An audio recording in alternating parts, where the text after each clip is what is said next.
Fala pessoal do nono ano do Colégio e Curso Universo, tudo bem? Aqui é o professor Pedro Henrique, professor de História do Brasil e História da Arte do Ensino Médio.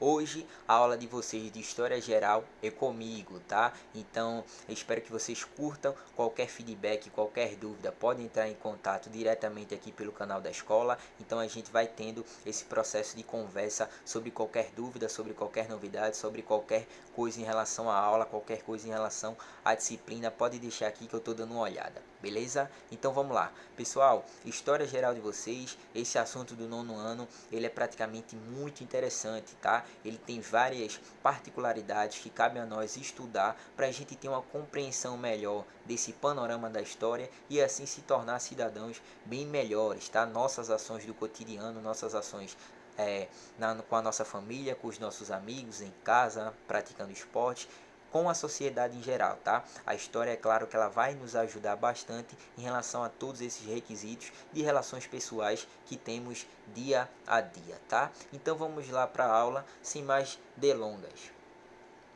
Puxar um pouquinho aqui a minha telinha para vocês. Pessoal, trouxe aqui para vocês o tópico principal que se chama Desvendar o passado para entender o presente. Então eu costumo trabalhar através de alguns tópicos principais e eu trouxe dois aqui para vocês. E o primeiro eu já explico o que é história, tá? História, como vocês já sabem, é uma disciplina que ela é muito rica em relação a várias informações, vários dados, várias estatísticas, várias interpretações também. E é claro que ela vai te dar uma bagagem muito grande para tu compreender a sociedade de uma forma gigantesca, de uma forma muito boa, tá? Então o que é história? História é aquela disciplina que ela estuda as ações humanas no decorrer do tempo, tá? Então é claro que ela, para isso, ela tem várias metodologias, ela tem vários caminhos, ela tem vários trilhos para seguir para a gente ter uma compreensão maior daquele assunto e daquele período, tá? Lembrando que quando a gente estuda algum fato histórico, é claro que a gente vai localizá-lo ali no tempo e através desse tempo a gente vai fazer toda a dimensão em relação ao estudo que a gente está tomando, aquele estudo que a gente está investigando, tá? Então lembra de primeiro o que é história, é justamente aquela disciplina que ela vai estudar as ações humanas no decorrer do tempo e ela é imprescindível dentro das nossas vidas, dentro da escola, dentro da nossa vida cotidiana, tá? Então vou puxar aqui a telinha mais uma vez e mostrar a vocês aqui esse grande historiador que é praticamente ele que começou a dar vários inícios ao que temos de história hoje, tá? História mais contemporânea. Então ele se chamava Marc Bloch. Esse Marc Bloch, ele era um historiador francês. Ele chegou a lutar lá na Primeira Guerra Mundial. Ele fez vários trabalhos historiográficos, tá? E ele é que começou a trabalhar melhor essa definição de história. Então, como eu digo aqui para vocês, as ações humanas no decorrer do tempo é uma reflexão de Marc Bloch, tá? Ele foi essencial para a gente ter esses pormenores e entender como a história ela é dinâmica nesse decorrer do tempo da história da humanidade, tá? Então, devemos muito aos seus estudos. Coloquei para vocês na setinha de baixo quem faz a história, pessoal. Acredito que o professor já trabalhou isso bastante com vocês. Isso é uma resposta muito fácil para a gente trabalhar. Porque quem faz a história somos nós, tá? Os sujeitos históricos. Então eu, você, sua família, toda a sociedade brasileira, toda a sociedade do mundo. É claro que todos nós temos uma história, tá? Temos uma história de vida, temos uma história de relações sociais, temos uma experiência, temos ambições, temos sonhos, temos desejos, temos características próprias, particulares e pessoais nossas. Então isso faz de cada ser humano um ser pensante, tá? Cada ser humano ele possui a sua própria história. Então você tem a sua história individual e você fazendo parte aqui, por exemplo, da nação brasileira, a gente está fazendo uma história coletiva. Tá? Então, quando eu pergunto para vocês, seja lá que cai em vestibular, em alguma prova, quem faz a história somos nós, os sujeitos históricos. Todo mundo faz a história, tá? Todo mundo tem a sua história e todo mundo age da forma da gente fazer a história, por exemplo, do nosso país, a história do mundo, tá? Então, outro ponto que eu destaco para vocês aqui são os sujeitos e os fatos históricos. Sujeitos eu já acabei de explicar, que é justamente essas pessoas, somos nós que fazemos parte, que contamos a nossa própria história e a história da sociedade, e existem os fatos históricos. Professor, qual é a diferença entre sujeito histórico e entre fato histórico?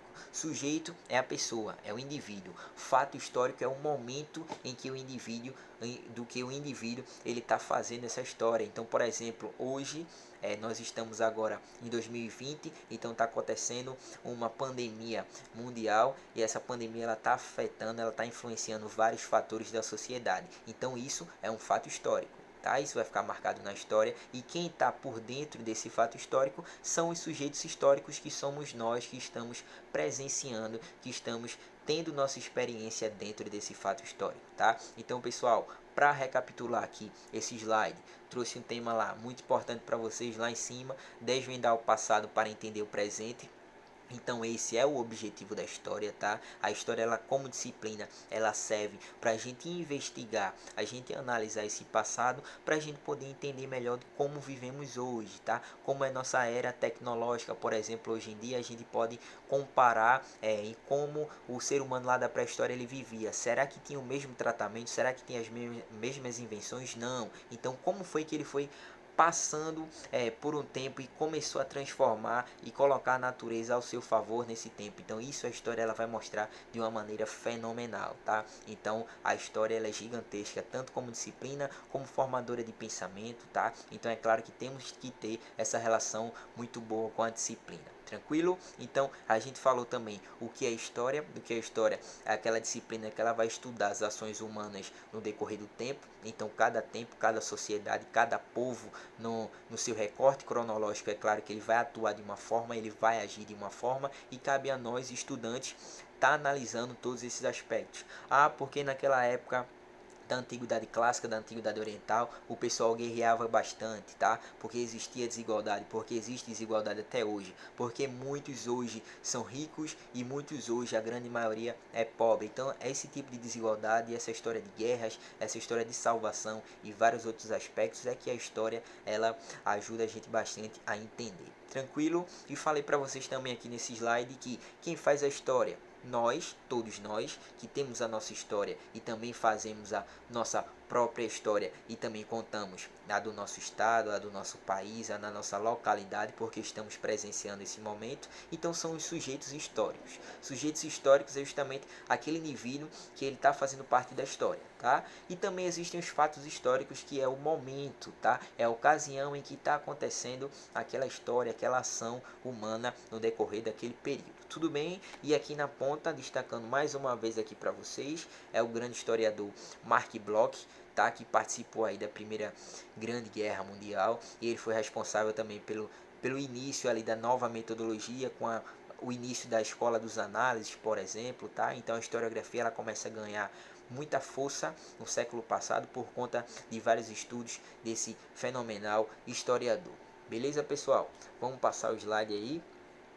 E trago para vocês aqui outra informação bastante interessante, tá? Mesmo tema lá em cima, desvendar o passado para entender o presente. E abaixo de você, abaixo desse tema, trouxe para vocês aqui uma figura que representa Heródoto, tá? Quem foi Heródoto? Heródoto é considerado o pai da história, tá? Por quê? Porque Heródoto foi um intelectual daquele período ali que começou a registrar os momentos que aconteciam na sua localidade, principalmente ali na localidade de Atenas, ali lá na Grécia Antiga, tá? Então ele foi o responsável por começar esses estudos, a detalhar tudo certinho, a anotar, fazer um estudo mais detalhado do que as pessoas faziam, agiam e retratavam nesse período. Então ele é considerado o pai da história por conta disso, porque ele começou a fazer a história como documento, tá? Ele começou a fazer a história como ciência, ele começou a passar para um papel, para um documento, e também a analisar esses fatos.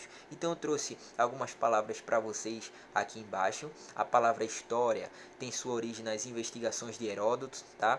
O grego Heródoto, que viveu no século V a.C., é considerado o pai da história e primeiro historiador, pois foi o pioneiro na investigação do passado para obter o conhecido histórico. Quando eu falo do conhecido histórico, do conhecimento histórico, é justamente aquela análise, aquele estudo que a gente vai ter sobre aquela determinada nação, sobre aquela determinada cultura, sobre aquele determinado povo. É justamente aquele nosso estudo. E para isso, é claro, a gente tem que documentar, a gente tem que analisar, a gente tem que investigar, perguntar e fazer uma reflexão sobre aquele período, tá? Então, nesse slide aqui, em resumo, eu mostro a vocês o considerado pai da história, Heródoto, e por que ele é considerado pai. Porque ele foi a primeira pessoa que começou a se preocupar em escrever, em anotar, em analisar tudo aquilo que acontecia no seu período contemporâneo ali na Grécia Antiga, tá? Então aqui essa escultura do período mostra ali praticamente a imagem dele.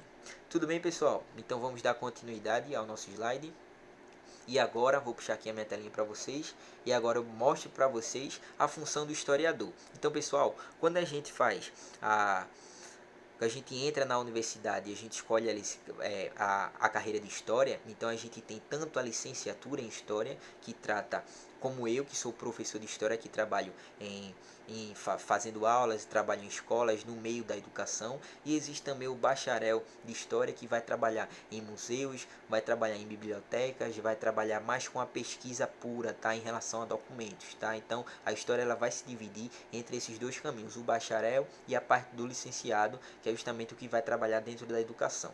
Mas a função do historiador propriamente dita, que cabe a esses dois caminhos que eu acabei de trilhar para vocês, é claro que ela é muito rica, tá? Então eu trouxe 4 tirinhas aqui para mostrar para vocês e vou ler de uma forma a gente entender esse panorama de funcionalidade do historiador. Então aqui, ó, em cima, eu disse a vocês que uma das funções do historiador é estudar os documentos e as fontes históricas que a gente vai entender nessa aula de hoje também, tá? Então quando eu falo de estuda os documentos, é que ele realmente vai lá no arquivo, ele vai lá junto, fazendo escavações arqueológicas com o próprio arqueólogo, ele vai estar lá escrevendo, ele vai estar lá analisando, ou também depois que o arqueólogo que trabalha com essa escavação ali dos períodos mais antigos, com as ações humanas, então é claro que o historiador ele vai lá e vai fazer a sua análise a partir daqueles resquícios, tá?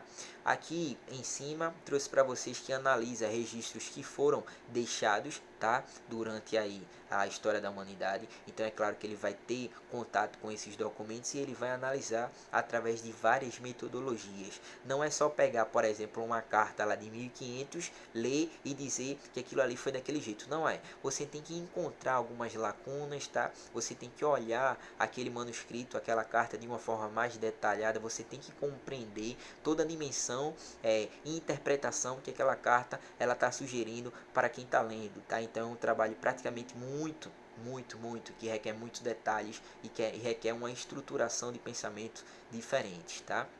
Aqui embaixo, no meu canto da direita, trouxe para vocês que estuda documentos e também as fontes históricas, tá? Então é claro que ele vai trabalhar as fontes históricas da sua diversidade, ele não vai ficar preso apenas em uma, é o que eu vou mostrar a vocês também nos próximos slides. E aqui no meu canto esquerdo eu trago aqui para vocês que busca vestígios que possam fornecer informações à investigação.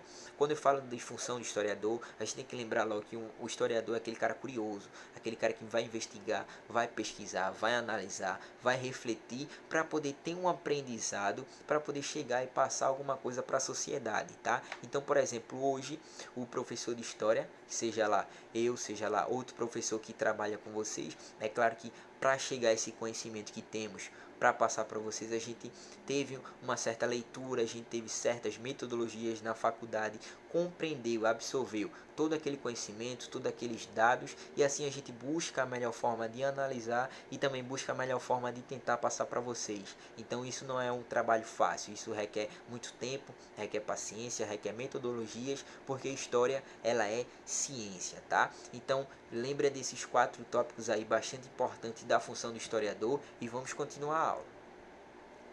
Pessoal, agora eu trouxe para vocês um slide super importante, vou puxar aqui para vocês entenderem as palavras-chave principais, que é justamente a fonte histórica. Pessoal, o que é fonte histórica? Já destaquei aqui para vocês acima, que é justamente os documentos, registros, vestígios ou marca da presença dos homens nessa história da humanidade, tá? Então, professor, pode ser algo de 10 anos atrás? Pode. Pode ser algo de 1000 anos atrás? Pode. Pode ser algo antes da escrita, digamos ali, há 4000, 5000 anos antes de Cristo? Sim, tá? Tudo aquilo que foi deixado pelo homem, que pode contar a história daquela sociedade, que pode retratar de alguma forma e a gente pode interpretar, é claro que isso se torna uma fonte histórica, tá? Então, o historiador, voltando ao slide, para poder chegar a todo esse conhecimento, é claro que ele tem que ter essa relação com uma fonte histórica. A gente não pode deixar de ter um conhecimento e chegar a uma sabedoria de passar o conteúdo sem, é claro, entender como aquilo se deu, sem pegar o próprio objeto e analisá-lo. Então isso é a fonte histórica. Dentro dessas fontes históricas que eu acabei de explicar para vocês, existe uma classificação, que são esses 4 aqui que eu trouxe para vocês. Então, primeiro são as fontes materiais, tá? Então, quando a gente fala, já pegando ali o gancho da palavra material, é tudo aquilo que é concreto, tudo aquilo que é material, que a gente pode realmente pegar, que a gente pode fazer o manuseio, por exemplo, cartas, por exemplo, objetos, por exemplo, urnas funerárias, por exemplo, sarcófagos, por exemplo, os lenços daquele período, e vários outros exemplos que trata de uma fonte material, tá? Tudo aquilo que é concreto, tudo aquilo que é palpável para o ser humano. A de baixo é uma fonte imaterial, ou seja, é tudo aquilo que está mais ali no abstrato, por exemplo, uma música, uma canção de uma música, uma manifestação cultural, tá? Em relação a várias peças teatrais que têm um caráter mais abstrato, de você ter um sentimento, de você ter uma compaixão, uma fraternidade. Então isso está na fonte imaterial, tá? Por exemplo, manifestações artísticas, grupos culturais e assim várias outras coisas que estão dentro das fontes imateriais. A terceira fonte é a fonte oral. Professor, o que é fonte oral? É justamente aquilo que a gente trabalha na oralidade, como eu estou conversando com vocês aqui. Por exemplo, algumas tribos indígenas aqui no Brasil, elas não fazem uso da escrita. E como é que ela passa a educação, como é que ela passa a função ali para as outras gerações? Através da oralidade, através da conversa, através do discurso, tá? Então existem fontes orais. Então, por exemplo, eu como historiador hoje, encontrar uma pessoa que lutou lá na Segunda Guerra Mundial em 45, entrevistar esse senhorzinho que praticamente está senhorzinho hoje, e eu vou pedir que ele destrinche alguns relatos que ele teve de guerra. Então eu vou estar lá com o meu gravador, ele vai estar falando, tá? E isso vai ser uma fonte oral porque ele presenciou aquele momento, ele sabe passar aquela experiência que ele teve, tá? Então eu estou ali gravando e depois eu vou fazer minhas anotações ali e analisar essa fonte oral, tranquilo? E por último, as chamadas fontes iconográficas. O que são fontes iconográficas? São aquelas fontes que retratam, como por exemplo, a pintura, o desenho, uma imagem, a foto, tá? Por exemplo, os selfies no nosso mundo digital é uma fonte iconográfica. Por exemplo, se eu estou na turma de vocês do 9º ano, trabalhando história geral e eu tiro uma selfie no final da aula, essa selfie, se eu postar nas minhas redes sociais, o pessoal já vai ver, já vai entender que eu estou no colégio Curso Universo, que eu possa estar em alguma série ali do fundamental ou do médio. Então, a partir daquela foto, o pessoal já tem como fonte e já começa a investigar de uma forma diferente. Então isso é uma fonte iconográfica. São pinturas, são desenhos, são imagens, são fotos, são vídeos, tá? Tudo aquilo que contém ilustrações. Tranquilo? Então, dentro, pessoal, dessas 4 classificações, ainda tem o que a gente chama de classificação de fonte histórica primária e classificação de fonte histórica secundária. Então, por exemplo, preste atenção, o que é uma classificação de fonte histórica primária? É aquele primeiro objeto, tá? Então, por exemplo, carta de Pero Vaz de Caminha, que está lá retratando os primeiros passos, os primeiros recursos que ele viu em relação aqui no Brasil. Se eu, historiador, tenho acesso àquela carta hoje, em 2020, e escrevo sobre aquela carta, aí vai se tornar uma fonte histórica secundária, porque eu estou escrevendo sobre a fonte primária, e a fonte primária foi a fonte de Pero Vaz de Caminha, que viu, presenciou e destacou aquilo ali. Tranquilo? A mesma coisa é, por exemplo, lá no Egito, as pirâmides. Então, teve o pessoal que construiu aquela fonte, aquela pirâmide, é uma fonte material histórica, e eu escrevendo sobre aquilo vira uma fonte secundária nos dias atuais, tá? Como por exemplo hoje biografias e tudo mais, e assim você já tem a compreensão das classificações em relação às fontes históricas, tá? Então vamos recapitular. Fontes históricas, já falei para vocês que ela está dentro da funcionalidade do historiador. Sem fontes históricas, o historiador, é claro que ele fica em cima do muro, ele não tem como trabalhar, ele precisa de um objeto para poder desenvolver suas interpretações, seus estudos, suas análises. E o que são fontes históricas está aqui em cima. Tá? São documentos, registros, vestígios ou marca de presença dos homens. É claro que isso aqui é um resumo, é claro que abarca muito mais isso, tá?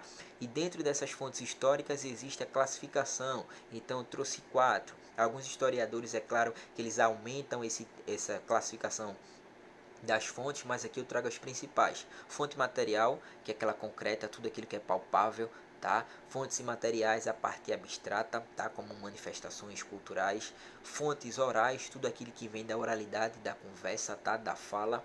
E fontes iconográficas, imagens, ilustrações, fotos e esses resquícios mais ilustrativos, tranquilo? E aqui coloquei uma imagem só para retratar vocês em relação à função do historiador, tá? E realmente tá ali investigando, analisando, interpretando e passando o melhor para a sociedade, beleza? Vamos passar aqui onde eu trouxe algumas fontes históricas como exemplos. Então vamos lá. Volta ao slide, mostrar aqui para vocês. Falei primeiro que existe a fonte material. Então vocês conseguem analisar aqui qual é a fonte material? Sim, essa daqui de cima. Tá? É justamente aqueles objetos deixados por nós, seres humanos, em que o historiador ele vai ter aquele contato e vai poder analisar. Professor, mas aquele retrato lá no fundo de Mona Lisa, ele não é concreto, ele não é uma fonte material também? Ótimo. É também, lembrando que uma fonte material, é claro que ela pode se dividir e ela pode abarcar várias outras classificações. Então, por exemplo, Mona Lisa lá no canto, ela é uma fonte histórica material, porque tem ela palpável, tá? Ela é uma imagem, ela é uma pintura, mas também ela é uma fonte iconográfica, porque ela está retratando ali em relação à pintura feita naquele período. Tá? Então aqui em cima a gente fala que é a fonte histórica material, tudo aquilo que é palpável, tudo aquilo que é concreto. Aqui eu mostro para vocês que também é uma ilustração, é um desenho, mas é um desenho que ele está tratando em relação a uma narrativa que ele está tendo ali com algumas crianças. Então ele é considerado também como uma fonte oral, tá? É justamente aquela conversa que a gente está tendo com o pessoal, tratando de conhecimentos, de dados e de informações e de outras coisas. Professor, e a fonte histórica imaterial? Pessoal, tá aqui em cima, ó. Tá? Na parte do meio, que é, por exemplo, trouxe uma das, né? Já puxando aqui para o nosso lado, para o nosso estado e para nossas grandes cidades aqui, Recife e Olinda, em relação ao frevo, tá? Que é um patrimônio cultural, tá? Que trata justamente dessa magia do frevo, dessas manifestações, dessas artes, dessa dança, desse ritmo e tudo aquilo que tem no abstrato, mas que compõe ali uma ação do homem, que contém uma história, tá? Então isso é uma fonte histórica imaterial. E lá no fundo, como eu mostrei para vocês, a fonte histórica iconográfica. Tranquilo? Então, pessoal, passando aqui para o último slide, tá?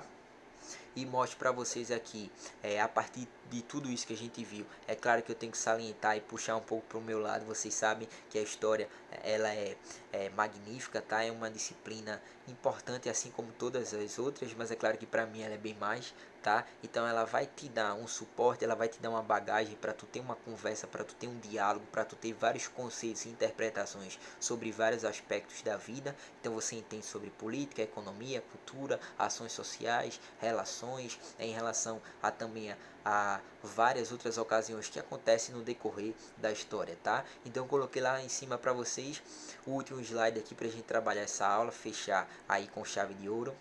A valorização da história, tá? Primeiro, qual é o objetivo e o que é que ela trata como consequência para nós que estudamos ela? Primeiro, a gente aprende a refletir sobre as experiências humanas. Então, será que a gente aprende com, por exemplo, o pessoal que trabalhou bastante lá na Idade Média e lutou praticamente por conta de várias coisas, várias atrocidades que aconteciam nesse período? Sim ou não? Então a gente aprende a refletir para se tornar a nossa contemporaneidade hoje de uma forma mais homogênea, tá? De uma forma mais que tratamos mais a paz, a gente tem uma fraternidade, a gente tem uma igualdade hoje muito boa, tá? A gente tenta trabalhar isso a partir de várias investigações do passado, e a gente tenta entender a como a gente pode viver melhor hoje em dia, tá?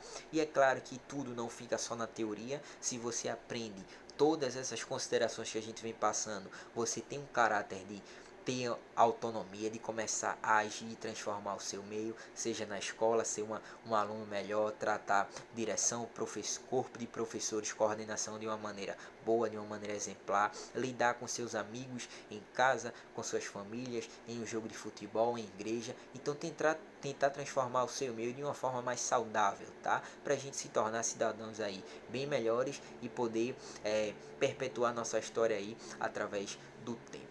Pessoal, e aqui a gente vai acabando a nossa aula. Espero que vocês tenham gostado. Qualquer coisa, deixa aí no comentário, tá? Espero que vocês estejam bem, todo mundo em casa, todo mundo cumprindo aí com todas as orientações. E até a próxima aula, beleza? Valeu, abraço!